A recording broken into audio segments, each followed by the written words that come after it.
Hey, Simon. Jim, how's it going? It is going well, and how are you doing? Yeah, not too bad. Just really, gosh, we just had a long weekend. So I'm working through a few things, and just honestly excited that the year is rolling on. And can you believe it's already March? I feel like a lot of people are already saying that Wait a to me, minute. so No, it's I February. can't It's believe it. February. It's Well, not I March know, yet. but it's gonna be March in like a week.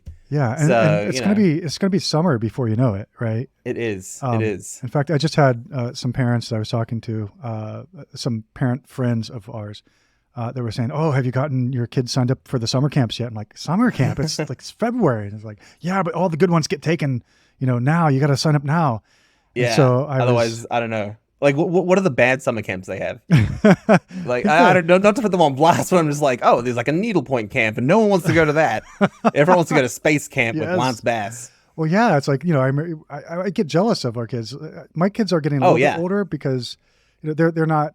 Our youngest, we get summer camp, but the older two are out now. But I remember being so jealous of them when they were younger, and we're like horseback riding camp and oh camp at yeah, the science center, and they do all kinds of cool science experiments, and they got to learn new things with their peers. And I was always a little jealous of that. But lucky for us, Simon, mm, there are people who make it possible for us analytics nerds to have those uh, experiences. Whether it's a Slack group, a conference, or even an unconference, there are a lot mm, of options for us to find our tribe, to make new friends, to learn new things. And one option that I'm especially excited about is MeasureCamp, the unconference that started back in 2012 and has continued to thrive and grow even through COVID.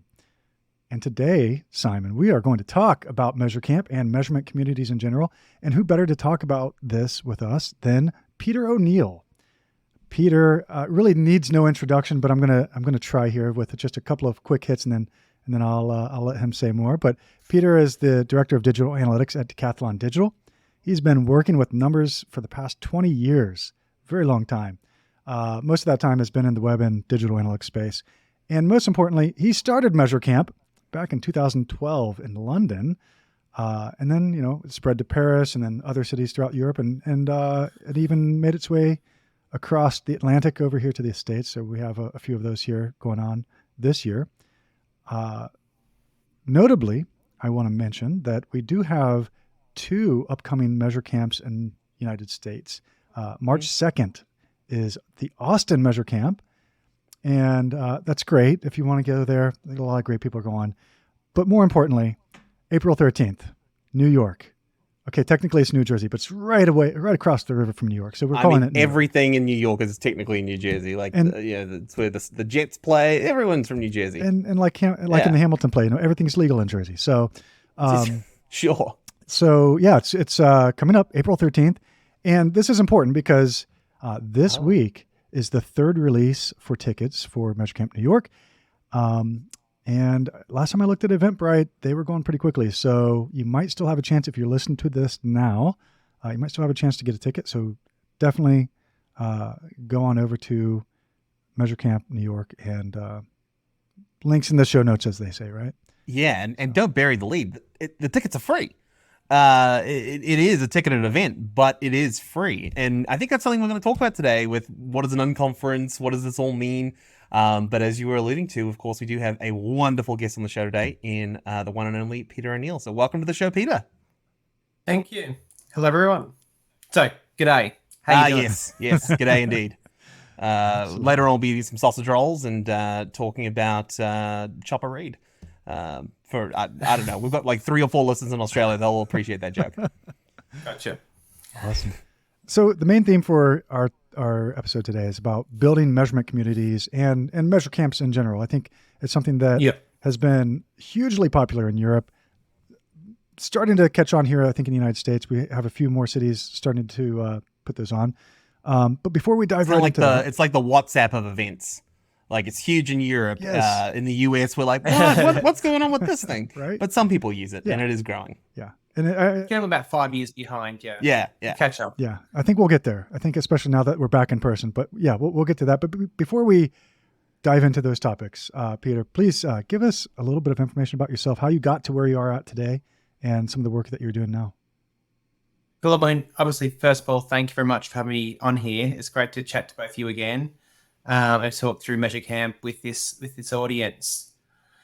My background, I am an Australian who moved to the UK back in 2004 to spend 2, 3, 4 years back around Europe like every good Australian should. I then got stuck there for 16 years, as can happen. But I got out at the end of 2020 because the UK didn't want to stay in Europe and I did want to stay in Europe. So I moved across the Netherlands and I'm now living over here with my wife and son who's nearly 4 for the past 3 and a bit years. He's actually now fluent in Dutch, which I very much am not. So that's going to be an interesting challenge in the years to come. But I've always been a numbers person. It was my fun game to play at school was to do maths. I enjoyed it. I was weird like that.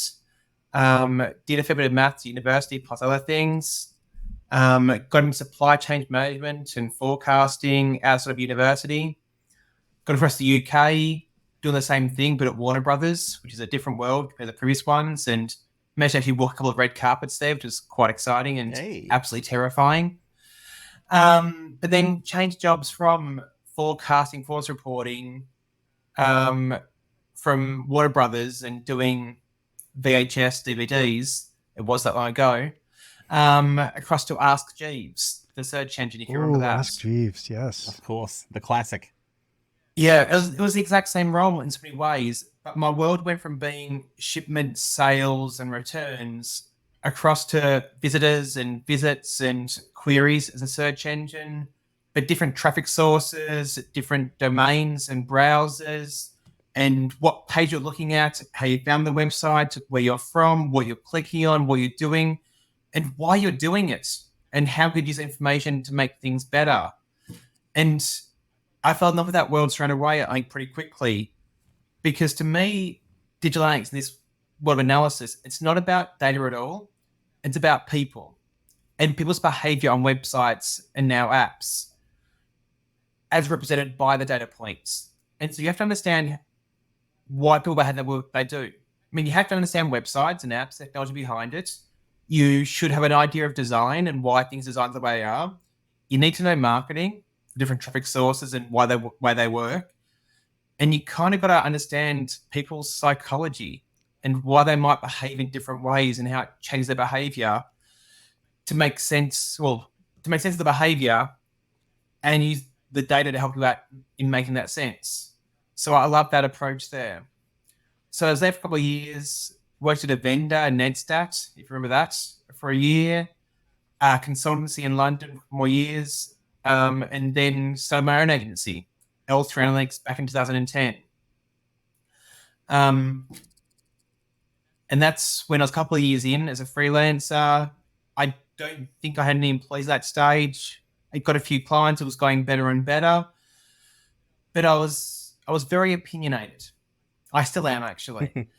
But I was writing blog posts and I wanted to speak at events, but I just couldn't because I was a freelancer without any brand, without a name behind me.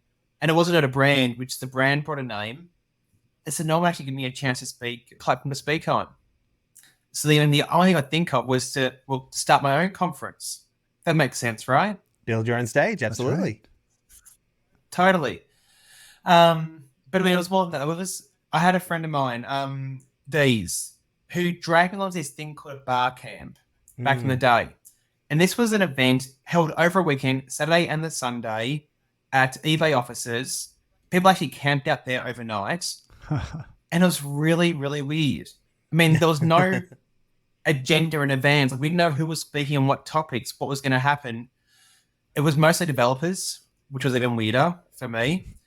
But the fact that you go along and I could give a talk, I could just get a card and put on it what I want to talk about and put it on the board and just go for it. That was so different. I mean, and the first session I ran, of course, my friend came along and so did one other person. And that's it. And it was still a really interesting chat for half an hour. But I wanted to talk through until at least one person through it was really interesting. But beyond the chats, the talk at the event itself, it was the the little chats back and forth between sessions with different people, really smart people, and just chat through. That was incredible. And that's what I loved about it. And so I then went to a social media camp, a product camp, same ideas, only one day, social media for product. I organized the after party for Twitter camp in London. And then when an excuse came along, I got some friends drunk and said, let's do a Digital Analytics conference. Let's do an unconference for Digital Analytics for my community, for my people, to chat all day. And that's where MeasureCamp came from. That's awesome. I love it. I love the origin story there. That's just so, there's so many facets to this, but that is like so nerve wracking. This idea of creating an event with no agenda, and look, the way Jim and I met actually was through being on the organizing committee for MeasureCamp North America. Once COVID hit, we all sort of had this sense of, well, we're not going to in-person events anymore. We really do want to be communal. We want to find this opportunity. We knew it was big in Europe. And look, Peter, you and I had talked about maybe MeasureCamp LA, maybe we do some of these things. COVID hit, was not an option. And then we came up with, we looked to have MeasureCamp North America, which actually was really successful. But it was one of those moments where I'm like, is anyone going to actually talk about anything? Like, how do we know people are going to, what if everyone just wants to come and be in the audience? How did the first MeasureCamp go then when you would present this idea to folks who were like, okay, we'll show up, and what happened? Yeah, so with that, in that first event, we had no clues at all what we're doing. I was not a person who had run events before. No one on the team was. And I actually told myself, like, just for once in life, don't overthink it. Don't even little think it. Just trust it's going to work out somehow. You're going to find a venue. You're going to find sponsors. People are going to turn up. Just trust that will all work. And I did. And actually, it worked. It was weird. And I haven't done it since then. It was one time only deal. We had about 130 people turn up. And for the first one, we did prep the agenda a bit more. We had about, 20 sessions on the board to start before the day started to get things going, just making the conversations flow, because this was a brand new concept to absolutely everyone. The second one, about 10, and never since then. And for that first one, I remember I gave an opening first of all, which I'd written the night before. And it was great. People actually listened to me for half an hour speak, and they laughed at my jokes, and that was amazing. That was really nice. But that first session, in the main room, there was someone speaking on whatever topic it was. And everyone was very politely sitting around this random area on the floor, everything else, they're listening in. And about halfway through, I went, hand up, I've got a question. And asked a question. Then someone else asked a question as well. And you sort of turning and go, oh, I can get involved. I don't just listen here. I participate. I can hear it changing. I learned, possibly years later, in one of the rooms, at the very start, the very first session time, the person meant to be leading it didn't turn up. And everyone went, all right, so how's this unconference thing work? I guess we just start talking to each other on this topic. So what do you think? That works. And two sort of memories stick out from this. One was it was at lunchtime on one of the breaks there between sessions. I heard this buzz. People just chatting to each other. There's this sort of background buzz which I now hear at every single MeasureCamp. We're just chatting back and forth. And that was when I knew this is working. And also one of the other organizers went to me and said, Peter, this is going really well. I couldn't imagine how it'd work and sort of be like this. And went, I'm sorry, I speak too fast, I was mumbling, you don't understand. I explained it badly. No, everything you said is what's happening here, but I couldn't imagine it in person actually being like this. You need to experience it. But since then, pretty much every MeasureCamp has been no agenda on the board in advance. A couple have had a couple of sessions there. I'm okay with that for their first one, introduce the idea. I'm definitely fine with people having session cards shared in advance. No time slot, no agenda, but at least you can see what's been talked about, especially for a first event. But beyond that, I've now learned myself, and I now tell the organizers, trust in the magic of MeasureCamp. And I've heard different cultures all around the world now. So in our culture, we're very shy, we're quiet, we won't give many talks. Okay? Nah, it'll happen here. And well, this may go horribly wrong. What if no one actually wants to speak? Relax, trust in the magic. And the most recent Magic Camp was in Karachi in Pakistan, their first one. And I mean, this is a whole different region. People had never been there before, apart from a couple of people. So very different. Sorry, my computer's freezing on me here. Let me just try and stop that. Cool. So, Brown, flicking back to a different screen wouldn't stop that. All good. Well, like Karachi, Pakistan, and unfortunately, I couldn't attend in person either. So you had, I don't know, at most half a dozen people there who had been to MeasureCamp Dubai or MeasureCamp Azerbaijan with their experience, and that was it. I gave the opening remotely from here at 6 a.m. in the morning, and they showed me the actual room. It was about 50 people in the room max. I'm going, oh no, this is not looking good. What's going to happen? And apparently in Pakistan, they come late to events, and another 100 people turned up just after that. And they had about 150 people all show up. But they had 6 rooms, 8 time slots, 48 sessions. And I think they filled 44 of those 48 sessions. Wow. That's awesome. For a brand new concept, they know how to, they put a lot of work into this, tell people in advance how it's going to work and preparing them for it. But that's incredible. And if you ever run an event, a conference, to get 44 speakers, that's months of work. To do it in 10 minutes, it's the magic of MeasureCamp. So I realize now, as you've been talking, Simon and I both understand MeasureCamps. We've been, at least the virtual ones. For listeners, we've been talking about it, and people are kind of getting an idea from the edges of what is this MeasureCamp, what does it mean to be an unconference. But let's give a kind of a clear definition. So, what is it, compared to a conference where you go and there's an agenda of speakers, and you say, okay, I'm going to listen to this person in this room, and then I'm going to go to this session in this room. You kind of plan out your day ahead of time. What does it look like to go to a MeasureCamp? You show up and there's an empty board, and what happens? Yeah, it's very different. And I mean, an unconference is a bit of a response to the traditional conference. And obviously, there's very, very good conferences. Not all of them are. And quite often you're at a conference, possibly a single stream or a couple of streams, and some of the talks as vendors, based on a sales pitch. You don't get much out of it.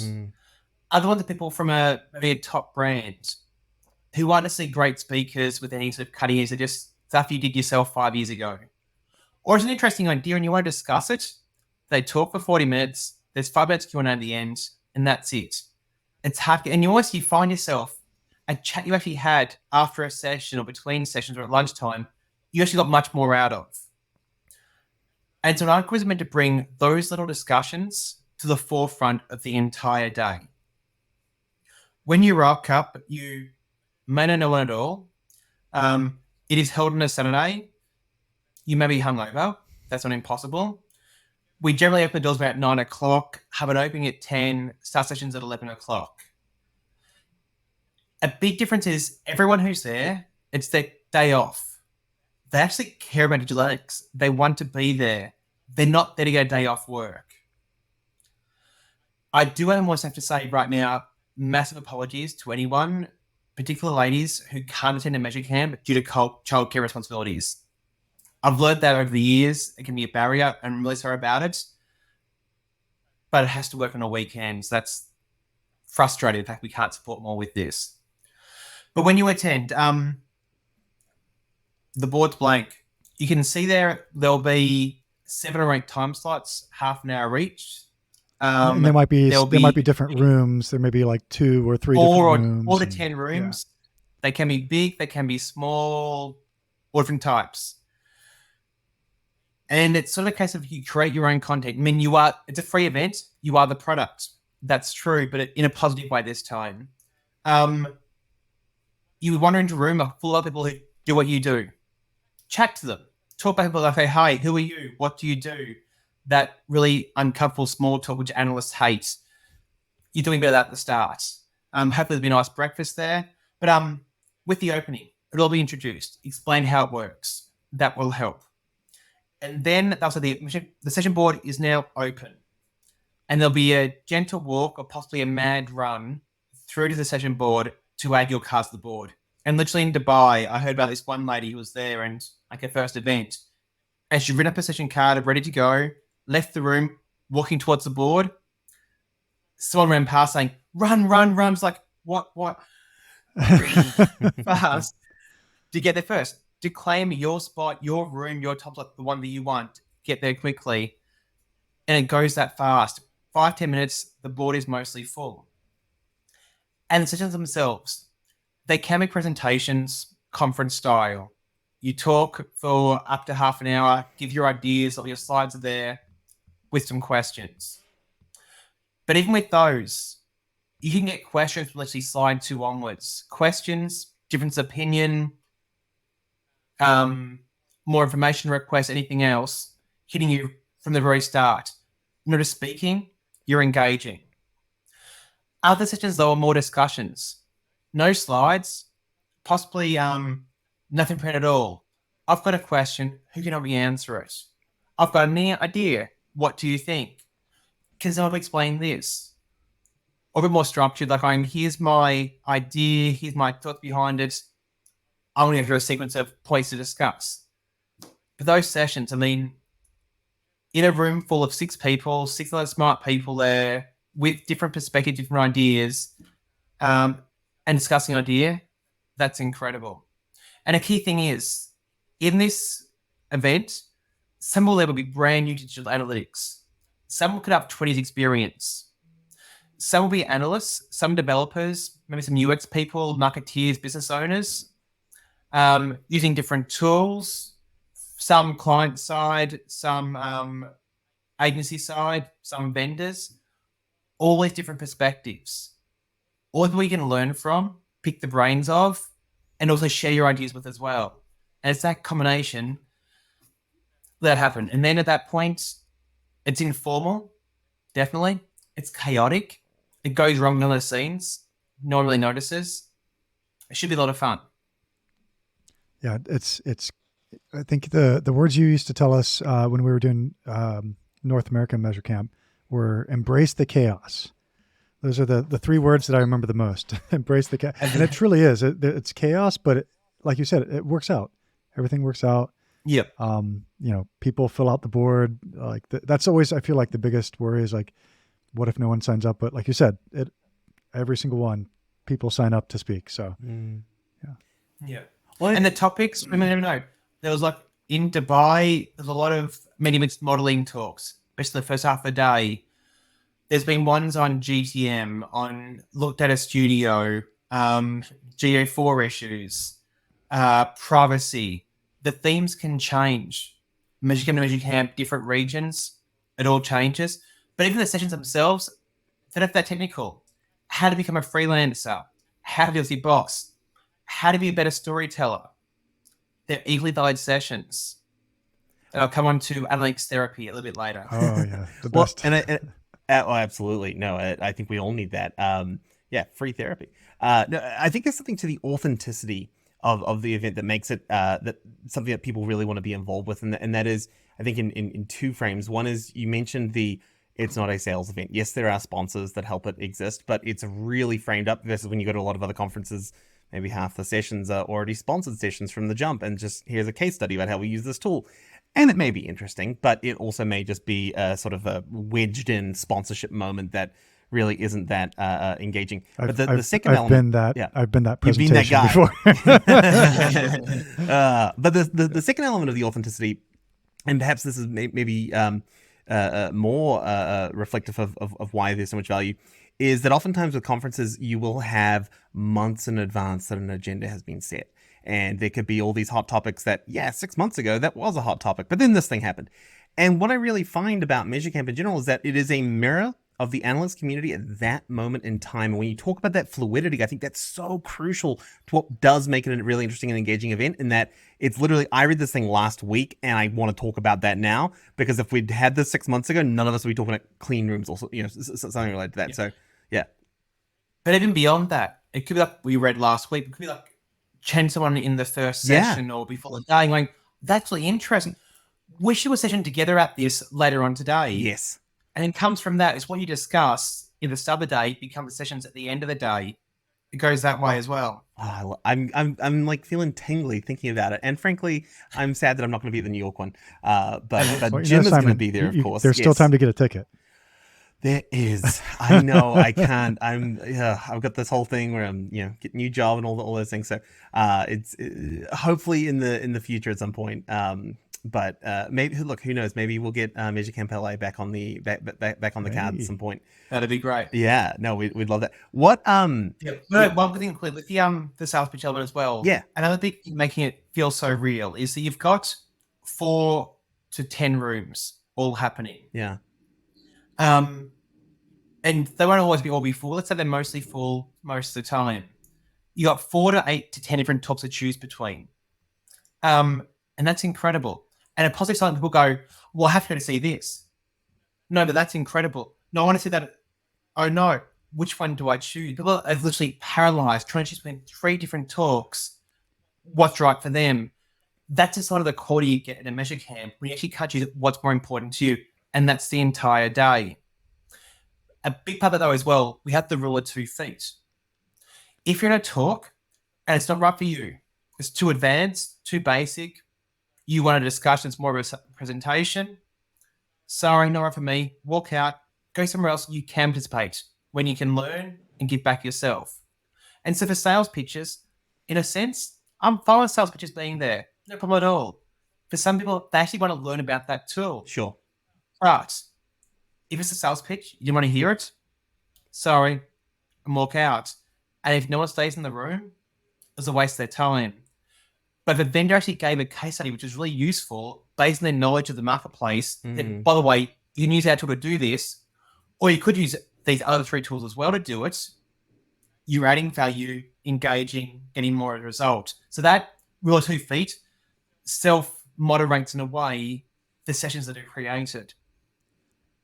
So maybe shifting gears a little bit and talking about, we've talked about MeasureCamps and kind of the magic of MeasureCamps. And the MeasureCamps are sort of one kind of community of, our little measurement industry. But we have, like I mentioned before, that we have the measurement Slack. We have, we used to have Yahoo forums, but, that's gone away. And, things kind of come and go and they ebb and flow. And I'm always wondering, what's the next thing going to be? But ultimately it's about getting a group of people together, whether it's virtually or in person, and kind of coordinating that effort of collecting that group of people together.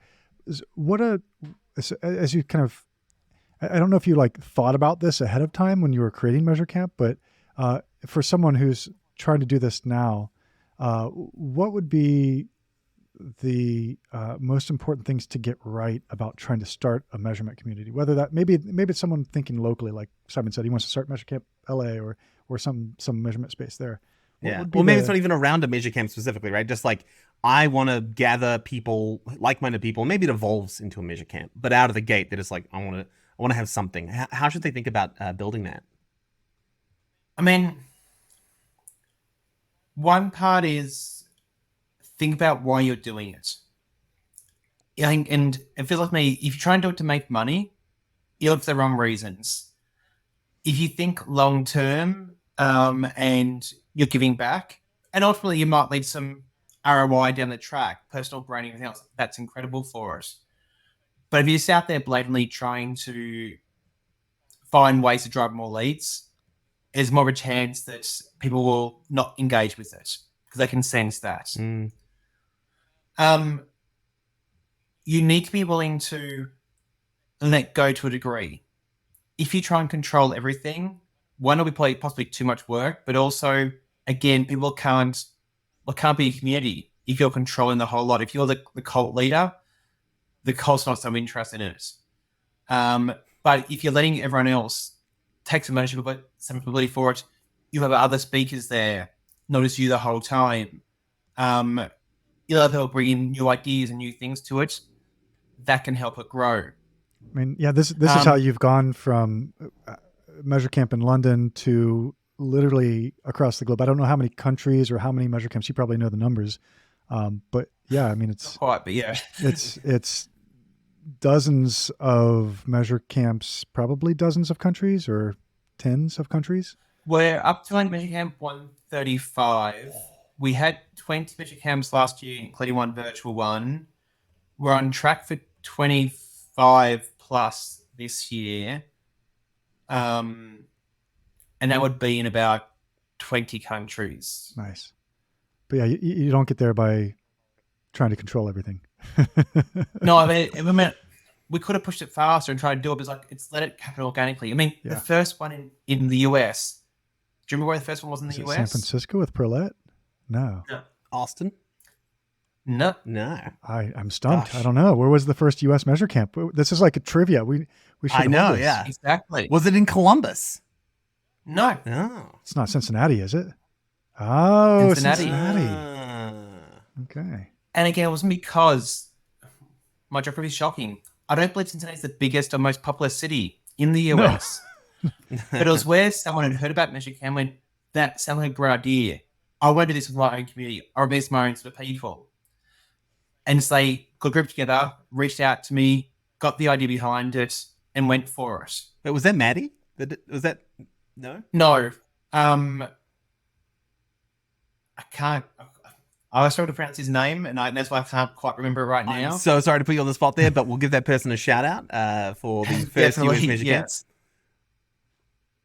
But yeah, it was a guy there. And it was a bit of a different one because of the data science skew from the organizers and the area. So the one more data science skew, but that was fine. And yeah, it was a very random and really good MeasureCamp experience. Tim Wilson's first event, so he was a bit of a shock from the whole situation, but yeah, we got through it okay. And it was one where I admit they hadn't been so confident in it, and I think they actually had longer sessions and less sessions. I went on the morning, no guys, change this now. Go back to 30 minutes, have an extra 1-2 sessions. We'll move lunch by this time, or with the coffee break there. I rearranged the entire agenda on the morning when I got there. They went, shit, who is this guy? Okay, we trust you. Yeah. And it worked fine. See, I've been thinking about organizing something I'm calling Measure Cult, which is me on stage for 8 hours giving one session to a group. But maybe we'll table that. SimoCon has been an idea for a few years now. I would attend that. And that sounds awesome. Yeah. Phil Pierce could definitely fill an entire day by himself with all his talks. Oh, absolutely. He has a lot of laminated session cards he reads across the world. Another shameless plug for MeasureCamp New York, which Simo will be attending. So whoa, can't confirm if he's going to speak or not, but oh god, he'll be there. What a tease! Could you imagine that? Simo gets in, like, what are you going to talk on? He's like, I'm just here to listen today. You're like, come on, Simo, let us learn from you. That's awesome. But even that, it is an event where you can have the big names there, but at the time that he's speaking, he's not the only speaker. Yeah. There's a lot on the board at the same time. And there's something Simo says, but you want to go and listen to what Simo's talking about. I was like, for me, no, that's not that relevant. I don't care that much about the cookie browser restrictions as much as important it is to a lot of the community. I don't care. This other talk on whatever the topic is, I find more interesting and more useful to me. I'll go somewhere else instead. Well, we talked about we talked about MeasureCamp therapy. We teased that a little. Let's talk about that. What is MeasureCamp therapy? What even happened? Does a licensed psychologist come in? What's the scope? First of all, I stole the idea. Okay. Shout out to Alice. Yeah, Alice Moore. It was her idea on the very first one for the session. At the end of the day, Analytics therapy, where you just go in a room and you discuss your analytics issues. But I stole the idea, and now we're going around the world. I put on the board last session of the day. And if I can't make it, I ask someone else to do it. So in Karachi, it happened there as well. Incredible. And I make everyone get in a circle. And we sit in a circle and we go around in a safe place with your peers, nothing being shared afterwards. And we share one pain, one frustration each. And it could be the tools, not knowing any other big tools to frustrate people right now, the vendors, possibly developers, your boss asking for data, which is absolutely useless, because they don't even look at it afterwards and you spend a week looking at it. Things just not getting done properly. There's so many frustrations we have. And you usually get around the circle 2 or 3 times, either time allowed for you. And everyone in a circle has to speak as well and share their frustration and just let it out. And I mean, it's fun to do. It's a lot of fun, a fun session. But what I found as well is that for some people, it has been in different countries around the world. They work on their own.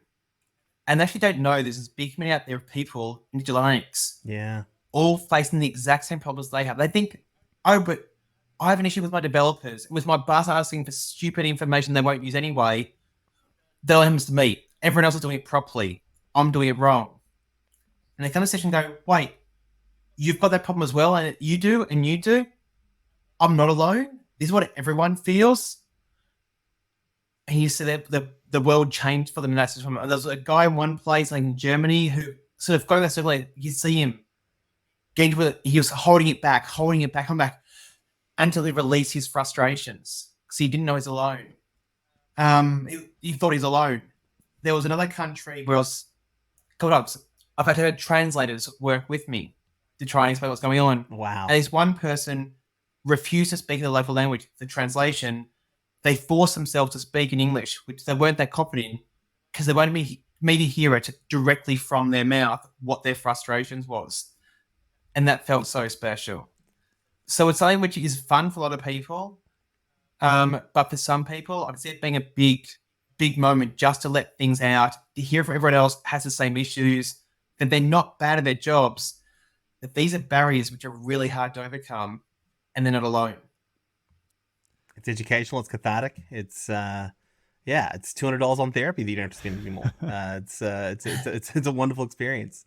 But as we think about the future of where our measurement community is going, earlier Jim had mentioned Measure Slack is a place where I think we've all found degrees of commonality. But I think as communities grow and expand, and maybe you don't know everyone who's in there, or you don't feel as open anymore, like you often will be looking for these small types of communities. And I think we even talked about Jim and I, even though we only interview one guest or a couple guests each time, this is our little community that we have, and then we find other folks that we talk to about these things. What is the future though of measurement communities, especially knowing things like the DAA, the Digital Analytics Association, is winding down their operations, right? Like they were really the first beacon of analytics community here in the United States.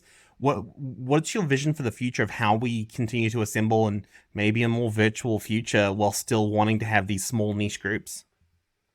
Yeah, man, it's interesting. I mean, because you mentioned the Yahoo groups earlier, which I'm wondering they've reset up back then. And I remember those days. That was my entry into the community part and being given support by the legal industry, freely giving their information away.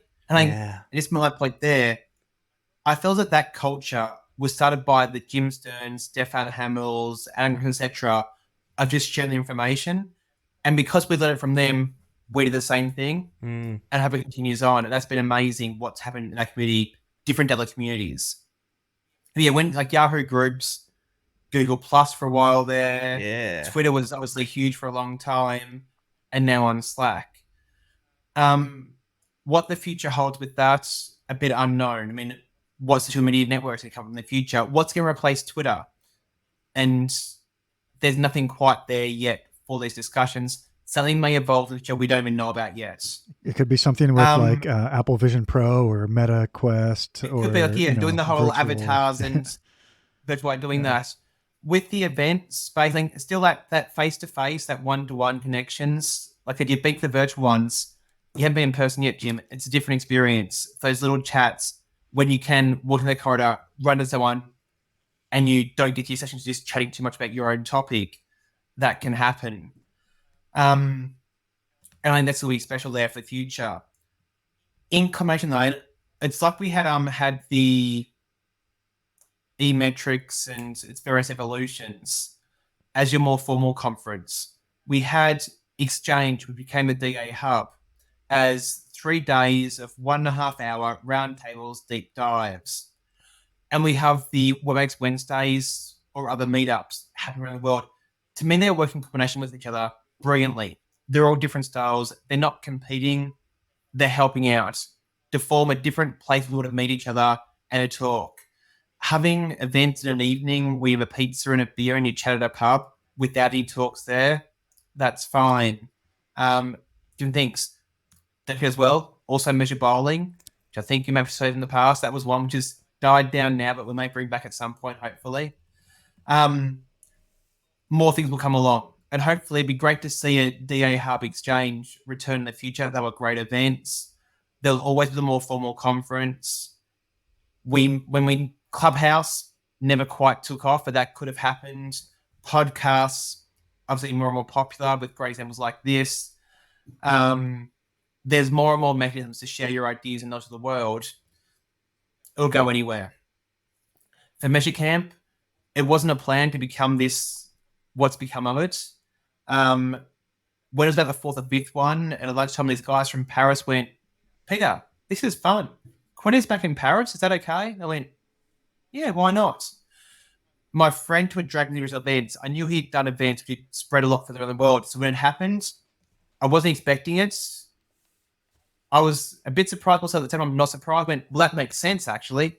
Yeah, do it. Just go with it. And hopefully, I think in the US especially, it's going to spread from this point once it's back in person again. I'm looking forward to actually hitting in India and see actually what happens in India with MeasureCamp. I think it's spread a lot through that, given the communities over across there. We're in discussions about the first one in Africa, which will be very exciting, and also in other places in Asia as well. South America has been discussed as well. So basically, I want to hit every continent. That's a big aim. Yeah. I don't see why. Apart from why it Antarctica. shouldn't. No, you got to do Antarctica. a lot of scientists down there, a lot of measurement occurring. Yeah. They probably talk about measurement on a per capita per continent basis than any other continent. So I imagine, all 25 people down there. Sorry, Jimmy, go. No. I was just going to say, we've been talking a long time about MeasureCamp, and I could keep going on because I'm getting excited for New York coming up. But sadly, we're nearing the end of our discussion here, and at the end of each episode, of course, we like to add the incremental insight, which is a little tidbit that our listeners can walk away with, some article or post or piece of information that we can leave our listeners with. So, Peter, do you have an incremental insight for our viewers or listeners? A little. I mean, obviously, my one is not putting into a blog post or website like that. It's the obvious one. Go to a MeasureCamp. Find where one exists close to you. Ideally in your city. If not, it's some travel time. If you travel, take a long weekend. Find a new part of the world. Explore that. Try and get budget from your company. I mean, someone said years ago, to travel from the US across to London, from MeasureCamp London, if you can get a ticket, with your flights and accommodation, is cheaper than paying for a conference in the US. So for companies, the cost there isn't that bad. But why don't you attend a MeasureCamp and throw yourself into it? Get engaged, chat to people, let you go, try to get outside of yourself as a shy, quiet analyst, talk to people. But more than that, the biggest regret I hear at the end of MeasureCamp, okay, Peter, my first MeasureCamp, that was so much fun. I loved the experience. Can't wait till next year. And next year, I'll definitely do a session. I didn't today. I wasn't sure about it. Didn't know how to work, a bit shy.